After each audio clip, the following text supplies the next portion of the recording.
بغیر کسی تاخیر کے حضرت مولانا سید عامر عتیق صاحب حسامی نائب صدر مجلس تحفظ ختم نبوت حلقے جبلی ہلز کو دعوت دیتا ہوں کہ وہ انکار حدیث اور فتنہ غامدی کے عنوان سے ہم سب کو ان لوگوں کی جو نظریات ہیں، جو چیزیں ہیں، ہمارے سامنے رکھیں ہیں اور وہ اس کی تفصیلات ہمارے سامنے بیان کریں۔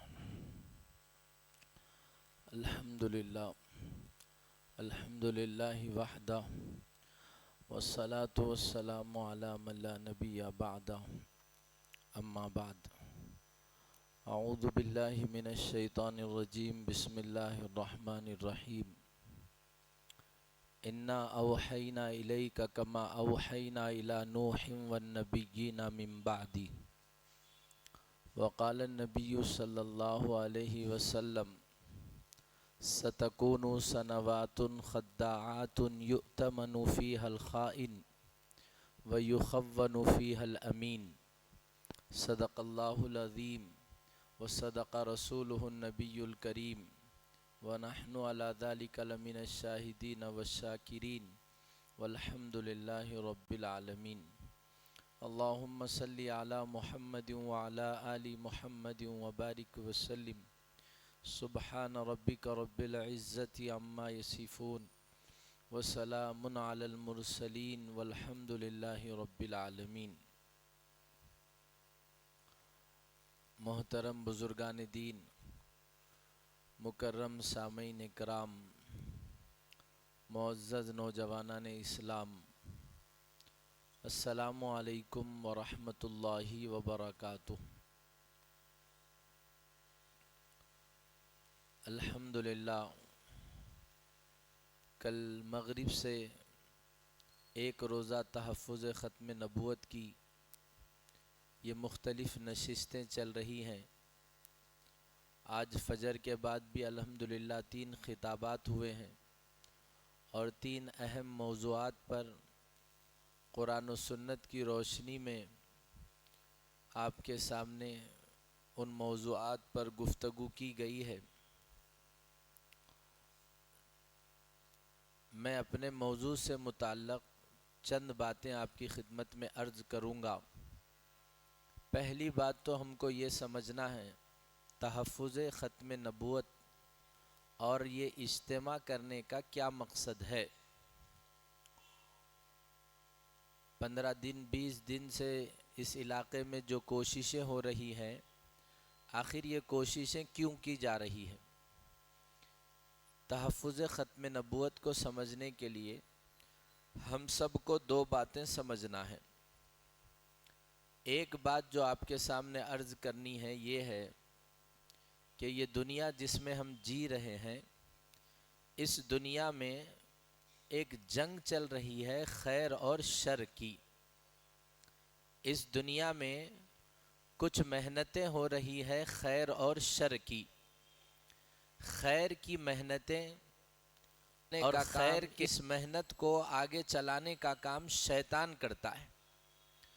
اس دنیا میں ربانی رحمانی محنتیں بھی ہوتی ہیں اور اس دنیا میں شیطانی اور طاغوتی محنتیں بھی ہوتی ہیں۔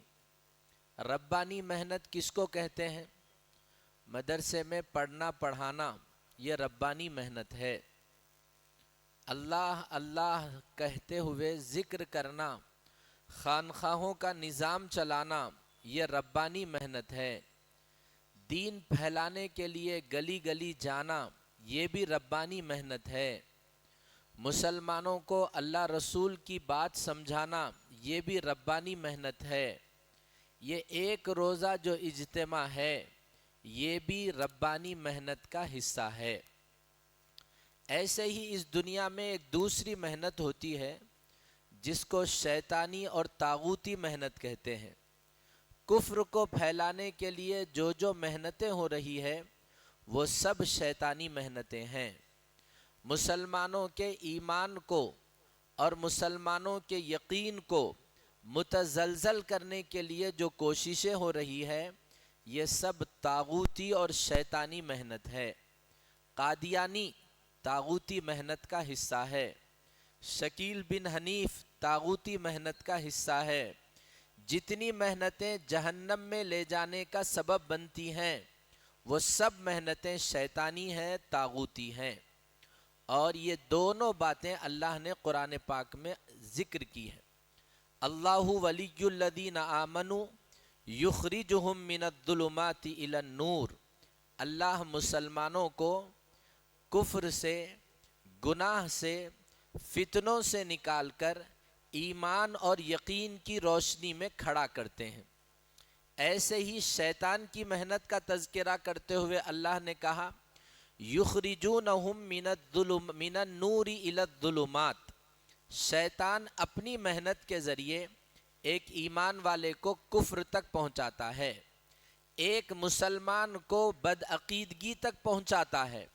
یہ جتنے فتنے کل مغرب سے لے کے آج کی عشاء تک آپ سنیں گے، یہ سب شیطان کی محنتوں کا نتیجہ ہے۔ اب آپ فیصلہ کیجئے کہ آپ علماء سے، اجتماعات سے جڑ کر اس رحمانی محنت کا حصہ بنیں گے، یا شکیل کا، یا انجینئر علی مرزا کا، یا جاوید غامدی کا، یا فیاض کے نظریے اور اس کی فکر سے متاثر ہو کر طاغوتی مشن کا حصہ بنیں گے۔ یہ ایک بات تھی جو آپ کی خدمت میں اجتماع کی اہمیت کے سلسلے میں عرض کی گئی۔ دوسری بات یہ ہے کہ دجال کے آنے کا ذکر آپ نے سنا ہوگا، اور دجال کا آنا بھی یقینی ہے۔ تو دجل اور دجال کی دو قسمیں ہیں۔ ایک دجال وہ ہے جو قرب قیامت آئے گا، اس کے آنے سے ایسے کرشمے ہوں گے، اور اس کے آنے کے بعد ایسا زمین اور آسمان بدل جائے گی۔ حدیثوں میں بتایا گیا دجال قبرستان میں جا کے ایک مردے کو زندہ کرے گا، اور وہ دجال کے حق ہونے کی گواہی دے گا، دجال کی خدائی کی گواہی دے گا۔ دجال کسی ویرانی زمین میں جائے گا، زمین کو حکم دے گا تو زمین میں کھیت تیار ہو جائیں گے۔ دجال زمین سے سونا نکالے گا، دجال آسمان سے پانی برسائے گا۔ اتنی طاقت اور قدرت اللہ تعالیٰ اس کو دیں گے۔ یہ دجال اکبر ہے جو قیامت سے پہلے آئے گا۔ دوسرا دجل اور فریب ہے، دوسرا دجال اصغر ہے، جس کا حدیث میں تذکرہ ہے۔ سرور دو عالم صلی اللہ علیہ وسلم نے فرمایا سَتَكُونُ سَنَوَاتٌ خَدَّاعَاتٌ يُؤْتَمَنُ فِيهَا الْخَائِنُ وَيُخَوَّنُ فِيهَا الْأَمِينُ۔ دجال اکبر کے آنے سے پہلے زمانے میں دجل کا ماحول بنایا جائے گا۔ ایسا زمانہ آئے گا، ایسا وقت آئے گا کہ زمانے اور وقت میں اور اس زمانے میں اچھے کو لوگ برا بولیں گے، برے کو اچھا بولیں گے، سچے کو جھوٹا بولیں گے، جھوٹے کو سچا بولیں گے۔ جو مومن ہوگا اس کو کافر بولیں گے، اور جو کافر ہوگا اس کو مومن بولیں گے۔ ایسا دجل اور تلبیس ہوگا، زمین کو آسمان بنا دیا جائے گا اور آسمان کو زمین بنا دیا جائے گا۔ ہم جس دور سے گزر رہے ہیں یہ وہی دجالی دور ہے، جس میں کوئی قادیانی اپنے کو مسلم بنا کر پیش کرے گا، جس میں جاوید غامدی اپنے کو سب سے بڑا اسلام کا نمائندہ بنا کر پیش کرے گا، انجینئر علی مرزا اسلام کی نئی تحقیقات کے نام پر اسلام کے نام پہ کفر پیش کرے گا، اور لوگ ان کے دجل کا شکار بھی ہوں گے، ہو بھی رہے ہیں۔ یہ اجلاس کرنے کا مقصد ہی یہی ہے۔ بہت سے لوگ وہ ہیں جو ان دجالی فتنوں کے دجل کا شکار ہو گئے ہیں، ان کے گمراہ نظریات سے متاثر ہو گئے ہیں۔ اس لیے عالم اسلام کو، تمام مسلمانوں کو ان کے دجل و فریب سے، ان کی مکاریوں سے آگاہ اور متنبہ کرنے کے لیے یہ اجتماعات کیے جا رہے ہیں۔ یہ دوسری بات تھی اجتماع کے سلسلے میں۔ یہ ایک روزہ اجتماع کیوں رکھا گیا ہے اس کے سلسلے میں آپ کی خدمت میں عرض کی گئی۔ دو باتیں ہیں جو میرے مضمون کو سمجھنے کے لیے ضروری ہے۔ پہلی بات تو یہ ہے، میرا جو عنوان ہے اہل قرآن اور فتنہ غامدی۔ اہل قرآن کس کو کہتے ہیں، ان کا فتنہ کتنا متاثر کیا ہے ہمارے سماج کو، ہم سب کو یہ سمجھنا ہے۔ اس موضوع سے متعلق دو باتیں سمجھیے۔ اسلام جو قرآن و حدیث میں پیش کیا گیا ہے یہ اپنے اندر گہری تعلیمات رکھتا ہے۔ ہم سب کو معلوم ہے اسلام کس کو کہتے ہیں، رمضان میں روزے رکھنا، نماز پڑھنا، یہ ہمارے سامنے اسلام کا تعارف ہے، داڑھی رکھنا، اسلامی لباس پہننا۔ اسلام 5 چیزوں کا نام ہے: عقیدہ درست ہونا، عبادات کرنا، فائنانس مال کا لین دین اللہ کی پسند کے مطابق کرنا، معاشرت انسانوں کے حقوق ادا کرنا، ایسے ہی اخلاقیات اچھی اور بری عادتوں کو، اچھی عادتوں کو اپنانا، بری عادتوں کو چھوڑنا۔ ان 5 چیزوں کا نام اسلام ہے۔ یہ بات پوری انسانی زندگی کو اسلام میں داخل کرنے کے لیے ہے۔ صبح آنکھ کھولنے سے لے کے آنکھ بند کرنے تک ہر مسلمان اللہ کے احکام کا پابند ہے۔ کوئی بھی عمل اپنی پسند سے ہم نہیں کر سکتے ہیں، نہ اپنی پسند سے، نہ جی سکتے ہیں اپنی پسند سے، نہ مر سکتے ہیں اپنی پسند سے، نہ زندگی گزار سکتے ہیں اپنی پسند سے، نہ خوشی منا سکتے ہیں اپنی پسند سے۔ ہم تو اللہ کے احکام کے پابند ہیں، اسی کا نام اسلام ہے۔ اب شیطان اور انسانی شیطان، یہود و نصارہ اور انگریز، یہ لوگ ایسے اسلام کو دنیا میں دیکھنا نہیں چاہتے، کیونکہ یہ اسلام جو جامع اور کامل اسلام ہے، جب مسلمان اس پر عمل کریں گے، ان کے عمل کو دیکھ کر لوگ مسلمان ہو جائیں گے۔ اس لیے اسلام دشمن طاقتوں نے یہ خوبصورت اسلام مسلمانوں کے درمیان نہ جائے، اسلام کی مکمل تعلیمات مسلمانوں کے درمیان نہ رہے اور اپنی پسند کے اسلام پر مسلمان جئیں، اس کے لیے ان لوگوں نے مسلمانوں میں چند جماعتیں بنائی۔ وہ جماعتوں کا مقصد کیا ہے؟ اسلام کی صورت کو بگاڑ دو، اسلام کا انکار مت کرو، اللہ رسول کا انکار مت کرو، اسلام کے نام پر مسلمانوں میں کفر کو پھیلاؤ۔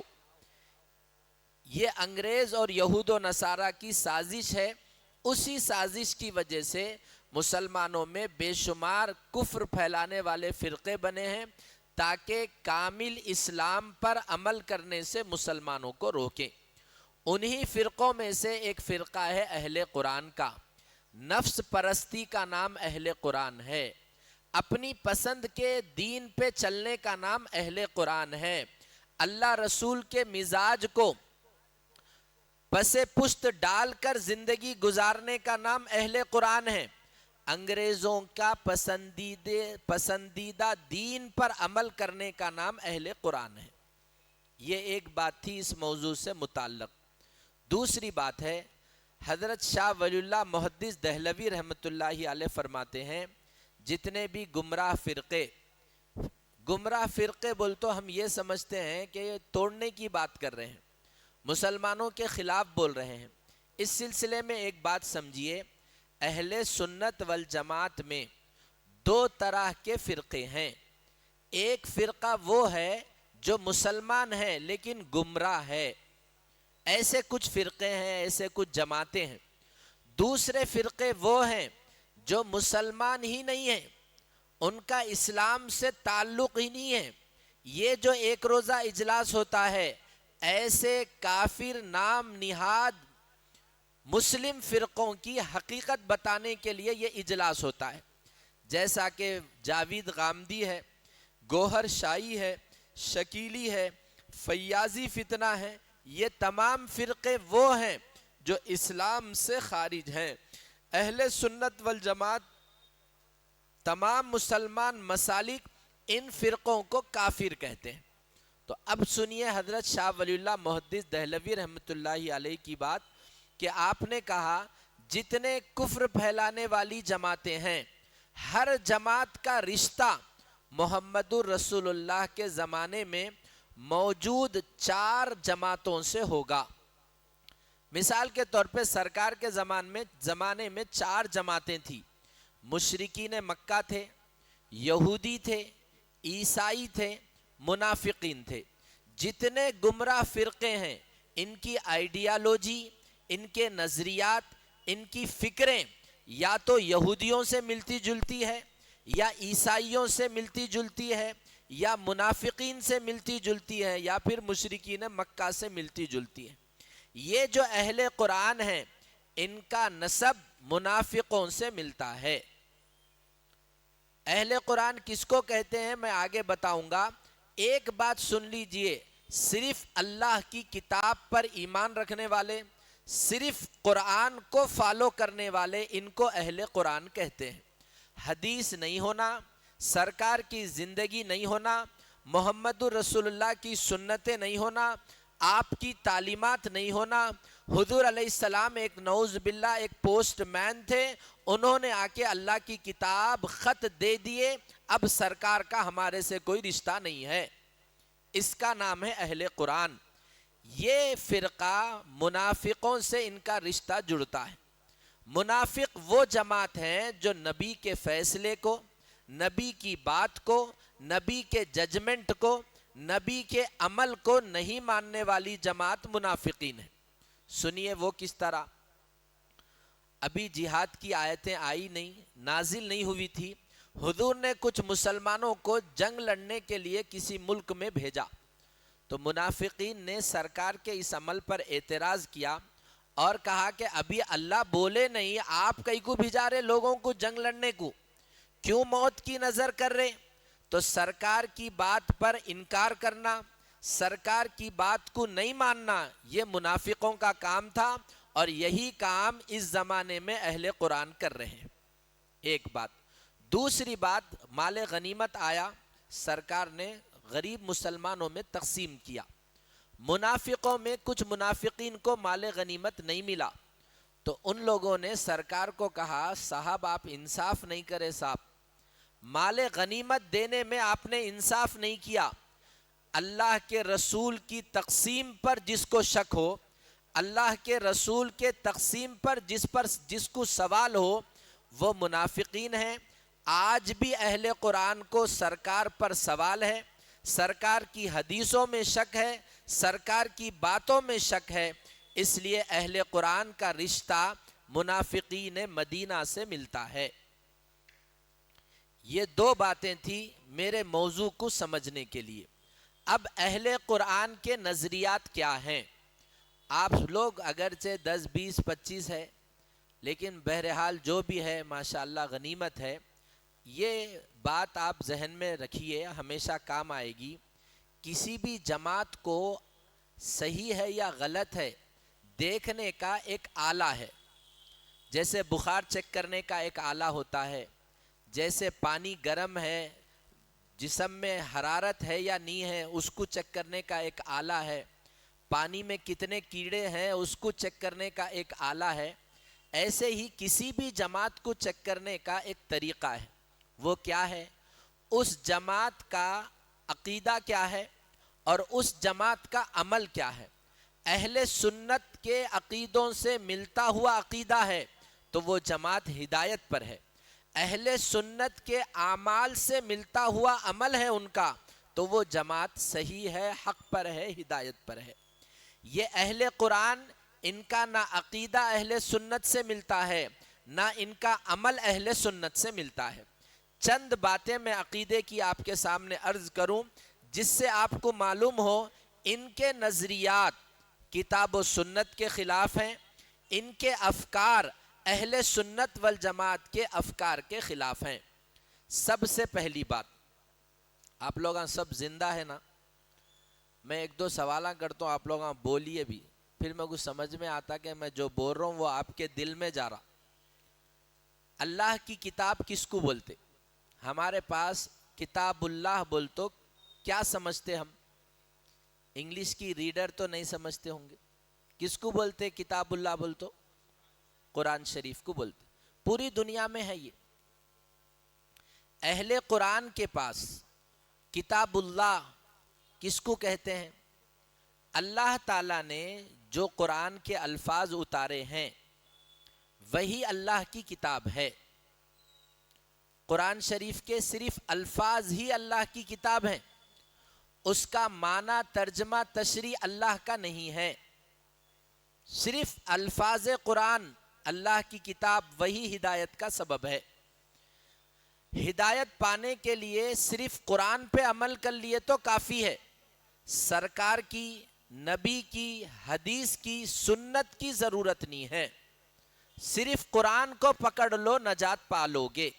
ان کا ایک سلوگن ہے حسبنا کتاب اللہ، ہمارے کو نجات کے لیے اللہ کی کتاب کافی ہے.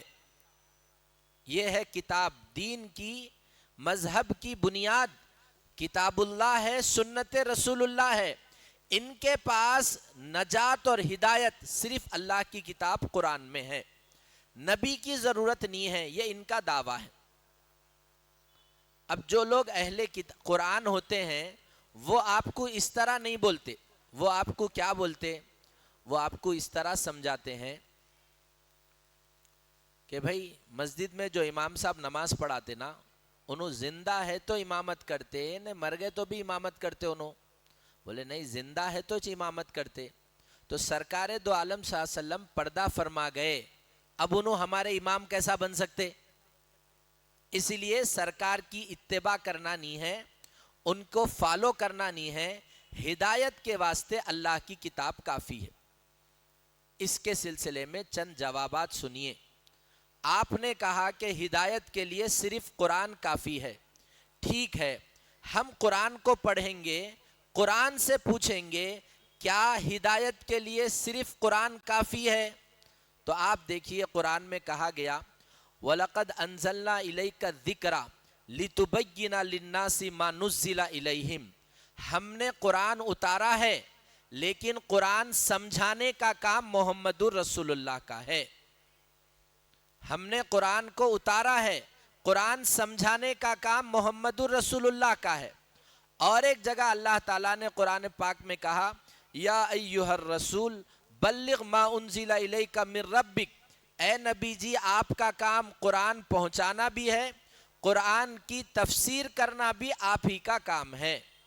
تو آپ نے کہا کہ صرف قرآن نجات کے لیے کافی ہے. قرآن کہہ رہا ہے کہ قرآن بھی نجات کے لیے کافی ہے اور محمد الرسول اللہ بھی نجات اور ہدایت کے لیے ضروری ہے. یہ ایک عقیدہ ہے اور اس سے متعلق دو دلیلیں میں نے آپ کے سامنے عرض کی. ان کا دوسرا نظریہ ہے نبی پر ایمان لانا ہے، نبی کی اطاعت کرنا نہیں ہے. نبی ہمارے لیے مقتدا نہیں ہے، نبی ہمارے لیے پیشوا نہیں ہے، نبی پر صرف ایمان لانا ہے. نبی کی اقتدا کرنا کس کو تھا؟ صحابہ کو تھا. نبی کی اقتدا کرنا کس کو تھا؟ جب نبی مسجد میں مدینہ میں باحیات تھے ان کو اطاعت کرنا تھا.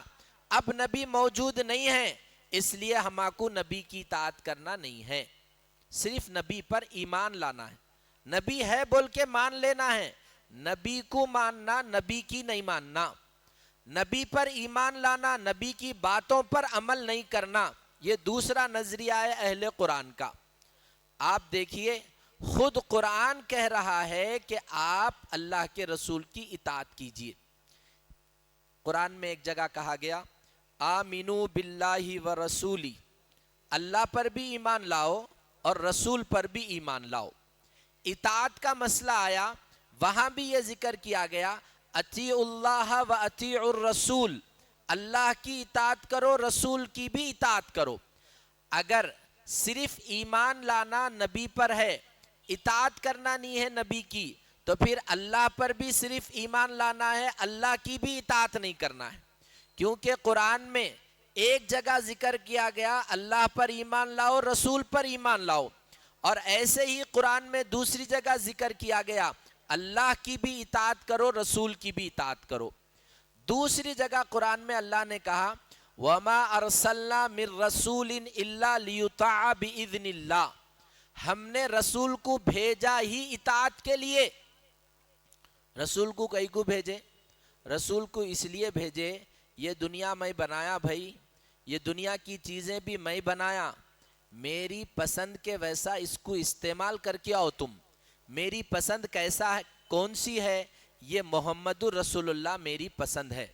انہوں سوئے ویسا سونے پہ ثواب دیتا ہوں، انہوں چلے ویسا چلو، چلنے پہ ثواب دیتا ہوں، انہوں بولے ویسا بولو، بولنے پہ ثواب دیتا ہوں، انہوں کاروبار کرے ویسا کرو، کاروبار پہ ثواب دیتا ہوں، انہوں شادی کرے ویسا کرو، شادی پہ ثواب دیتا ہوں، انہوں رشتے کرے ویسا کرو، رشتوں پہ ثواب دیتا ہوں۔ پوری زندگی کو بندگی بنانے، پوری عادتوں کو سنت بنانے کے لیے اللہ نے رسول کو بھیجا۔ اسی لیے قرآن میں کہا گیا لَقَدْ كَانَ لَكُمْ فِي رَسُولِ اللَّهِ أُسْوَةٌ حَسَنَةٌ، تمہاری زندگی میں بہترین آئیڈیل محمد رسول اللہ ہے۔ اس لیے آپ کا یہ کہنا نبی پر صرف ایمان لانا تھا، ان کی اطاعت کرنا ضروری نہیں ہے، خود قرآن کی 10 آیتوں کے خلاف ہے۔ یہ دوسرا باطل نظریہ اہل قرآن کا تھا، اس کے سلسلے میں چند دلائل میں نے آپ کی خدمت میں عرض کیے۔ تیسرا نظریہ، یہاں ایک بات بولتا ہوں میں آپ کو، یہ باتیں آپ کو ایسا اچانک بولے تو 100% سمجھ میں آنا ممکن نہیں ہے۔ وجہ یہ ہے ہم اپنی مسجد میں جمعہ اہتمام سے نہیں پڑھتے۔ جو مسلمان مسجد میں جمعہ اہتمام سے پڑھتا ہے انہیں ہی علماء کے بیانات کو صحیح سمجھ سکتا ہے۔ 2 رکعت نماز پڑھنے والے مسلمان کو یہ دین کی باتیں سمجھ میں آنا بہت مشکل ہے۔ اس لیے میری آپ لوگوں سے گزارش ہے جمعہ کے واسطے 1.5 گھنٹے کا وقت نکال کے اپنی مسجد میں جمعہ پڑھیے۔ میرے کو دین سیکھنا ہے بول کے جمعہ پڑھیے۔ جتنی حقیقت اور جتنا صاف اسلام جمعہ میں پیش کیا جاتا ہے ویسا اسلام کسی بھی جلسے میں پیش نہیں کیا جاتا۔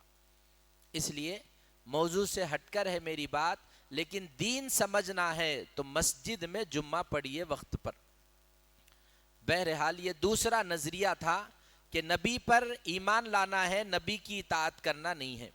ان کا تیسرا نظریہ ہے حدیث، سرکار بولے سو بات، سرکار کرے سو کام، سرکار کسی کو کرتے ہوئے کوئی کام دیکھے، ان تینوں کو حدیث کہتے ہیں۔ سرکار کی بات کو حدیث کہتے ہیں، سرکار کے عمل کو حدیث کہتے ہیں، سرکار کے سامنے کوئی صحابی نے کوئی عمل کیا، سرکار اس کو دیکھ کے خاموش بیٹھے، اس پر راضی رہے، اس کو حدیث کہتے ہیں۔ اہل قرآن کے پاس حدیث کس کو کہتے ہیں؟ ان لوگوں نے کہا کہ حدیث تاریخ کا ایک حصہ ہے، حدیث لیگل نہیں ہے، حدیث ایتھنٹک نہیں ہے، حدیث قانون بنانے کی حیثیت حدیث میں نہیں ہے۔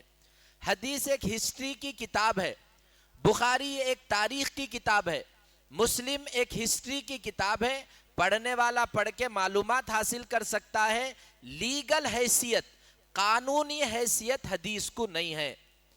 کئی کو نہیں ہے صاحب حدیث کو قانونی حیثیت، بولے 2 سال کے بعد حدیث، 200 سال کے بعد حدیث کے کتاباں لکھے گئے، 200 سال تک حدیث کی کوئی کتاب نہیں لکھی گئی، ٹھیک ہے۔ کئی کو نہیں ہے صاحب حدیث ایتھنٹک، بولے حدیث جو ہے وہ ہماری عقل میں آنا، ہمارے عقل اس کو قبول کرنا تو وہ حدیث ہم لیتے، اگر ہماری عقل میں ہماری لاجک میں حدیث نہیں آ رہی تو وہ حدیث کو ہم نہیں لیتے۔ تیسرا، ٹھیک ہے بھائی حدیث کئی کو نہیں لے رہے، تیسری وجہ یہ ہے حدیث مستند رہنا، لنک ڈاکومنٹ حدیث کا صحیح رہنا، پھر وہ حدیث کو ہم لیتے۔ چوتھی بات انہوں نے حدیث کے سلسلے میں یہ کہی، حدیث قرآن کے خلاف نہیں رہنا، حدیث قرآن سے، حدیث اور قرآن سیم رہے تو پھر ہم حدیث کو لیتے ہیں۔ 4 باتیں بولے حدیث کے بارے میں۔ پہلی بات، حدیث تاریخ کا حصہ ہے۔ دوسری بات حدیث اگر لاجک سے ملتی ہے دونوں سیم ہیں تب ہم حدیث کو لیں گے. تیسری بات حدیث کا لنک ڈاکومنٹ صحیح رہنا. چوتھی بات حدیث جو ہے 200 سال کے بعد لکھی گئی ہے اس لیے حدیث معتبر نہیں ہے. ایسے ہی حدیث اگر قرآن سے ٹکراری وہ حدیث کو ہم نہیں لیتے. یہ ان کے اعتراضات ہیں حدیث کے سلسلے میں. اب ہم اس کا جائزہ لیں گے کہ آخر انہوں یہ بولنے پہ مجبور کیوں ہوئے اور یہ بولے کئی کو. بات دراصل یہ ہے قرآن جب اتر رہا تھا ایسی قوم پر اتر رہا تھا جو ان پڑھ تھی. امی ان کا لقب تھا, پوری قوم کا لقب امی تھا. ان کو اتنا ابھی شعور نہیں آیا تھا کہ حدیث کو الگ رکھا جائے قرآن کو الگ رکھا جائے, حدیث کو ایک دوسرے حصے میں رکھا جائے قرآن کو ایک دوسرے حصے میں رکھا جائے.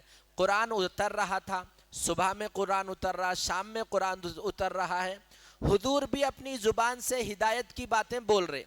اگر ایسے ٹائم پہ اگر حدیث بھی لکھو یارو قرآن بھی لکھو, دونوں لکھنا شروع کرتے تو قرآن کی حفاظت میں خلل ہو جاتا. اس لیے سرکار کیا کرے, لوگوں کی ذہن کو پختہ بنانے, ان کو ایک ابھی اسلام پر ایک عرصہ ان کا گزر جائے, اس کے لیے آپ نے شروع میں فرمایا لا تکتبو انی غیر القرآن, میں جو بات قرآن کے نام سے بول رہا ہوں وہی لکھو. اب میری کوئی بات ہے میرا کوئی سٹیٹمنٹ ہے وہ مت لکھو. دونوں لکھنا شروع کرے تو قرآن میں خلط ملط ہو جاتا, مکس ہو جاتا, اس لیے مت لکھو. یہ بات آپ بولے. اس حدیث کو بنیاد بنا کر اہل قرآن کہتے ہیں کہ حضور خود حدیث کو لکھنے سے منع کریں, اس لیے حدیثیں لکھنا نہیں اور حدیثوں پہ عمل کرنا نہیں. یہ بنیاد ہے ان کی. اب اس کے چند جوابات سنیے. ایک جواب تو میں نے آپ کے سامنے دیا, ابھی بچے گلتی کھا رہے تھے, بچہ جوان ہوگے بعد اس کے سامنے بریانی دیں گے, یہ بول کے ابتدائے اسلام میں صحابہ اکرام کو حدیث لکھنے سے منع کیا گیا تھا. ایک بات.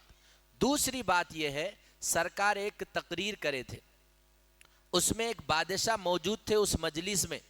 وہ تقریر اس بادشاہ کو اتنی پسند آئی, انہوں سرکار سے گزارش کرے یا رسول اللہ یہ تقریر میں کو لکھ کے دیجئے.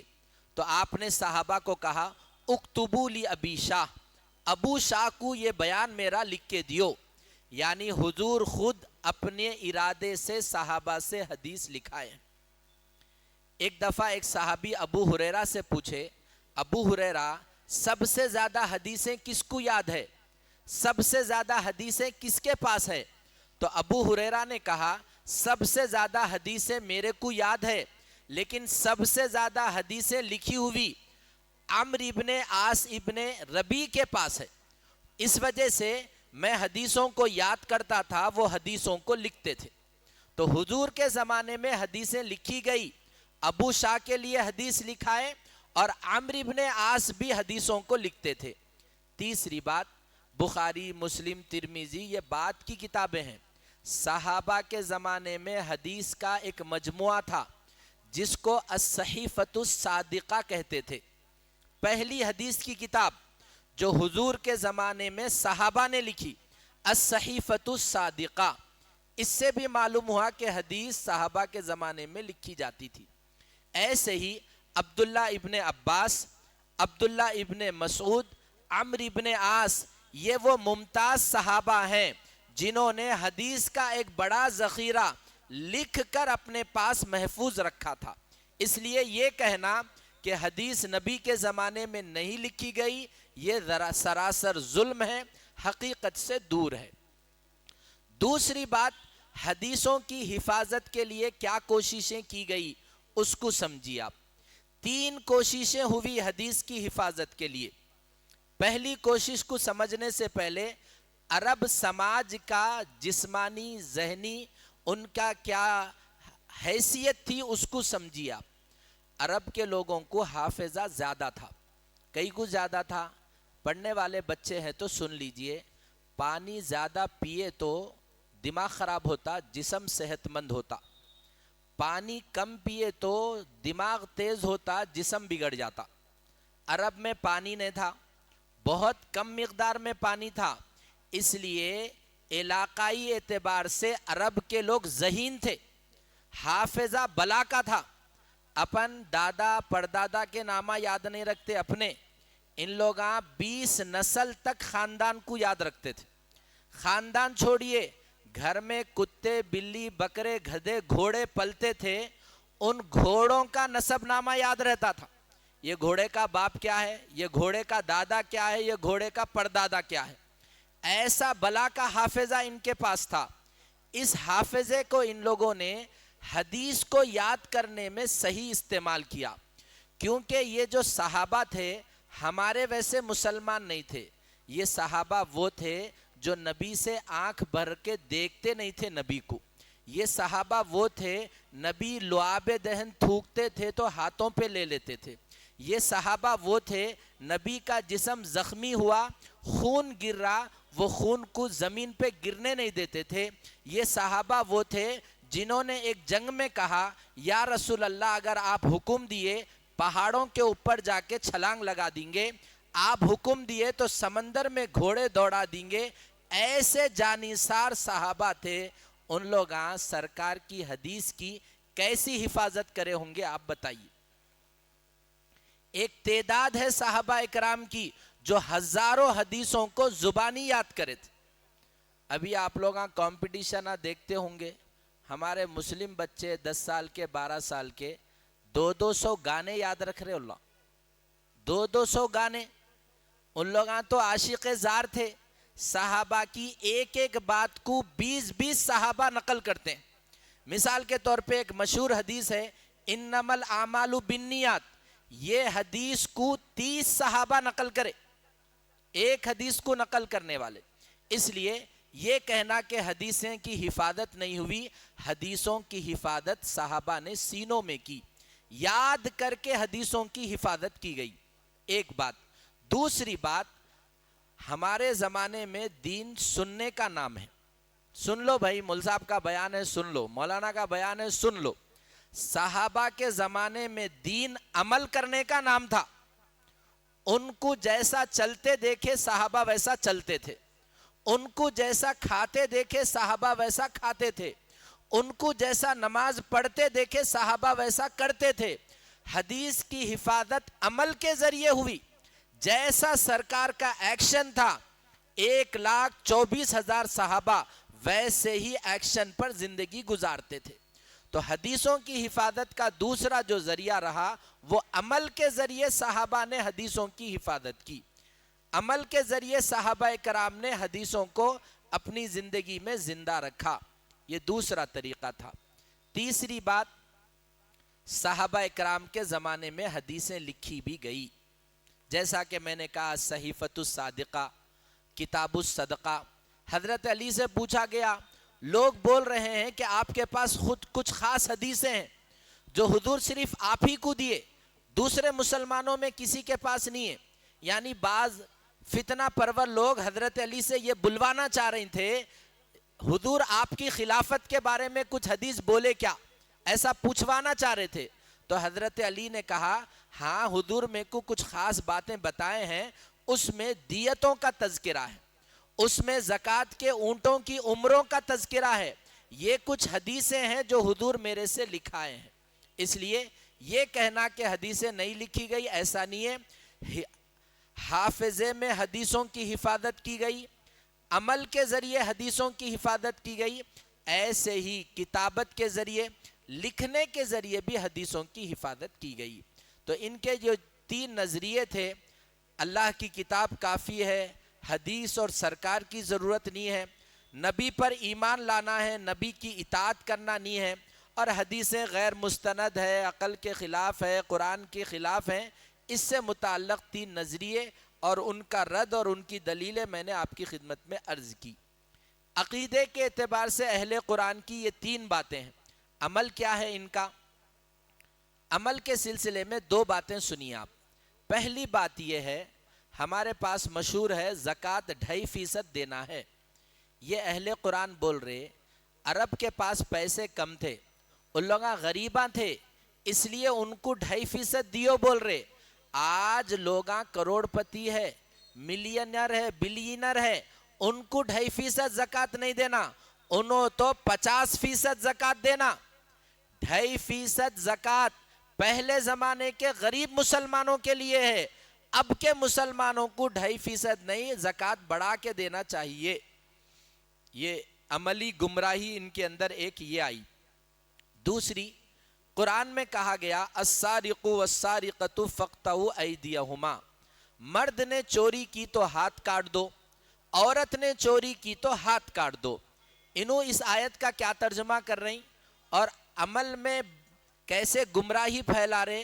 انہوں بول رہے کوئی چوری کرا تو ہاتھ کاٹنا نہیں بھائی، سماج کو اتنے پیسے دینا، اتنا لوگوں کی مدد کرنا کہ کوئی چوری کرنے سے نہیں آنا انہیں، یہ مطلب ہے آیت کا۔ چور کے ہاتھ کاٹنا نہیں ہے، یہ عملی گمراہی ہے ان کی۔ تو میرا ایک موضوع تھا اہل قرآن اور ان کے نظریات، یہ ختم ہوا۔ دوسرا جو موضوع ہے فتنہ غامدی۔ فتنہ غامدیت اہل قرآن کا ایک اہم دائی جاوید احمد غامدی ہے۔ اہل قرآن کی فکر کو پروموٹ کرنے والا جاوید احمد غامدی ہے۔ بر صغیر میں آن لائن دین کے نام سے گمراہی پھیلانے والا جاوید احمد غامدی ہے۔ اس کے چند عقیدے اور چند بد عملیہ میں آپ کے سامنے عرض کر کے اپنی بات کو ختم کرتا ہوں۔ پہلی بات، میں نے آپ سے سوال کیا تھا قرآن کس کو بولتے، تو آپ نے جواب دیا قرآن وہ ہے جو 30 پاروں میں مسجد میں رکھا ہوا ہے۔ ان کے پاس قرآن کیا ہے؟ اللہ کی کتاب کس کو بولتے؟ جاوید احمد غامدی کا کہنا ہے اللہ کی کتاب قرآن ہے، اللہ کی کتاب تورات ہے، اللہ کی کتاب انجیل ہے، یہ سب کتابیں اللہ کی ہے، ان پر عمل کرنے والے مسلمان ہیں۔ یعنی یہودی بھی مسلمان، عیسائی بھی مسلمان، اور جو قرآن کو ماننے والے ہیں وہ بھی مسلمان۔ حالانکہ صاف کہا گیا اب اللہ کی کتاب صرف قرآن ہے۔ ایک بار ایسا ہوا، حضرت عمر رضی اللہ تعالیٰ عنہ تورات لا کے پڑھنے لگے، حضور بھی تھوڑی دیر بیٹھ کے سنے، اور زیادہ پڑھنے لگے تو سرکار کا چہرہ متغیر ہو گیا۔ ابو بکر نے حضرت عمر کو روک دیا اور کہا کہ بھئی مت پڑھو، چہرہ حضرت کا بدل گیا۔ تو اس کے بعد حضور علیہ السلام نے فرمایا لو کان موسیٰ حیا ما وسعہ الا اتباعی، عمر آج موسیٰ بھی زندہ ہوتے وہ بھی میری کتاب پڑھتے، وہ بھی میری اطاعت کرتے۔ اب میرے آنے کے بعد کسی کی کتاب پڑھنا نہیں، میرے آنے کے بعد کسی نبی کو فالو کرنا نہیں۔ غامدی صاحب بولتے تورات پڑھے تو بھی مسلمان، انجیل پڑھے تو بھی مسلمان۔ ایک گمراہی ان کی یہ ہے۔ دوسری گمراہی ان کی یہ ہے، دوسری بدعقیدگی ان کی یہ ہے، ایمان کس کو بولتے؟ بولے 2 چیزوں کو مانے تو ایمان مکمل ہو جاتا۔ کس کو صاحب؟ اللہ کو ماننا، آخرت کو ماننا، جنت مل جاتی۔ پیغمبروں کو ماننا ضروری نہیں ہے، ان دونوں کو مانے تو جنت مل جاتی۔ یعنی ان کے حساب سے یہودی بھی جنتی، عیسائی بھی جنتی، اور کیا کہتے ہیں بے شمار لوگ جو محمد رسول اللہ کو نہیں مانتے ہیں لیکن کسی مذہبی کتاب کو اور اللہ کو مانتے ہیں وہ بھی مسلمان ہیں۔ حالانکہ سورہ بقرہ کی وہ مشہور آیت جو مردوں پہ پڑھی جاتی ہے آمن الرسول بما انزل الیہ من ربہ والمؤمنون کل آمن باللہ وملائکتہ وکتبہ ورسلہ، اس میں ایمانیات کو بتایا گیا، اللہ کو ماننا، رسول کو ماننا، کتاب کو ماننا، آخرت کو ماننا، بعث بعد الموت کو ماننا، یہ پورے مومن بھی ہی ہے، ایمانیات ہے، اس کو مانے تو مسلمان۔ انہوں بول رہے نہیں، صرف 2 چیزوں کو مانے تو مسلمان، فرشتوں کو نہیں مانے تو بھی مسلمان، اور کیا کہتے ہیں تقدیر کو نہیں مانے تو بھی مسلمان۔ مسلمان ہونا بول تو 2 ہی چیزوں کو ماننا، ایک اللہ کو ماننا، دوسرا آخرت کو ماننا۔ یہ دوسری گمراہی ہے ان کی۔ تیسری گمراہی ان کی یہ ہے، انہوں کہتے ہیں جیسا اہل قرآن بولے صرف قرآن ہونا، انہوں تھوڑا کم بے وقوف تھے، انہوں بولے قرآن بھی ہونا، حدیثیں نہیں ہونا، البتہ صرف 27 سنتیں ہونا۔ حدیثوں کا بے شمار ذخیرہ ہے، لاکھوں حدیثیں ہیں، صرف بخاری میں تقریباً 4-5 ہزار حدیثیں ہیں۔ انہوں کہتے ہیں کہ یہ پورے حدیثیں ایتھنٹک نہیں ہے، لیگل نہیں ہے، حدیث تاریخ کا حصہ ہے، محمد رسول اللہ کا سیلف اسٹیٹمنٹ ہے، سنت پر عمل کرنا ہے۔ وہ سنتیں صرف 27 ہیں، وہی دین ہے۔ بخاری دین کی کتاب نہیں ہے، تاریخ کی کتاب ہے، پڑھ کے معلومات لے لو، عمل کرنے کے واسطے نہیں ہے، یہ ان کا کہنا ہے۔ صرف 27 سنتوں پر عمل کرے تو نجات پا لیتے۔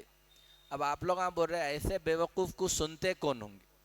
میں نے جیسا عرض کیا، جو مسلمان جمعہ کا نہیں ہوتا وہ مسلمان ایسے گمراہ فرقوں کا شکار ہو جاتا۔ خالی گھر میں شیطان جلدی آتا کہتے، ایسے ہی خالی دماغ میں بھی فتنے جلدی آتے۔ ہمارے کو اسلام کے بارے میں کچھ معلومات نہیں ہے، جو بھی سفید سیاہ لے کر آیا فوراً اس پر سجدہ کر لیتے ہیں۔ اس لیے یہ تیسری ان کی بدعقیدگی تھی، حدیث کوئی دین نہیں ہے، حدیث پر ایمان لانا ہے نہ عمل کرنا ہے، صرف 27 سنتوں کو فالو کرنا ہے۔ ایسے ہی عقیدے کے اعتبار سے چوتھی گمراہی ان کے اندر یہ ہے، ہمارے اہل سنت والجماعت کا یہ یقین ہے اور ایمان ہے حضرت عیسیٰ علیہ السلام آسمان سے اتریں گے۔ ایسے ہی ہم اہل سنت والجماعت کا یہ ایمان ہے حضرت مہدی ظاہر ہوں گے۔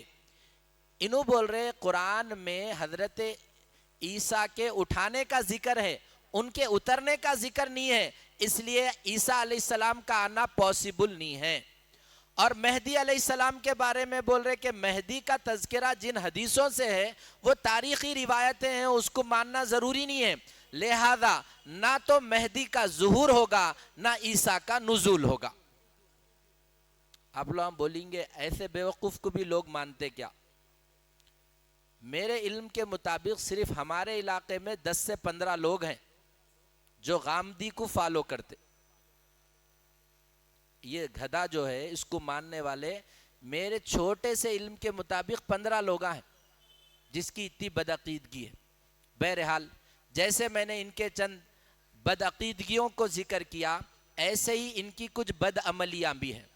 چونکہ شروع میں نے ایک جملہ کہا تھا، انگریز ایسا دین چاہتے ہیں جو دین ان کے نفس کے، ان کی خواہشوں کے مطابق ہو، ویسا ہی دین غامدی صاحب لے کر آئے۔ غامدی نے کہا شراب ایک جوس ہے جی، پی لو، کوئی گناہ کی چیز نہیں ہے۔ پورے پاکٹا غامدی کو پوجا کریے، ہمارے ساتھ ہے مول صاحب بول کے، شراب حرام نہیں ہے، شراب ایک ڈرنک ہے، پی سکتے۔ اچھا آپ پیے بعد ناچنا دل بولتا نا، ٹھیک ہے، گانا بھی جائز ہے، ناچنا بھی جائز ہے، وہ سیلف ایکسرسائز ہے، وہ کوئی بری چیز نہیں ہے، ٹھیک ہے۔ اب پھر بچی کو بھی دیکھنا پڑتا نا، ٹھیک ہے بھائی، پردہ نہیں ہے چہرے کا، برقع پہنا لو، چہرہ کھلا رکھو۔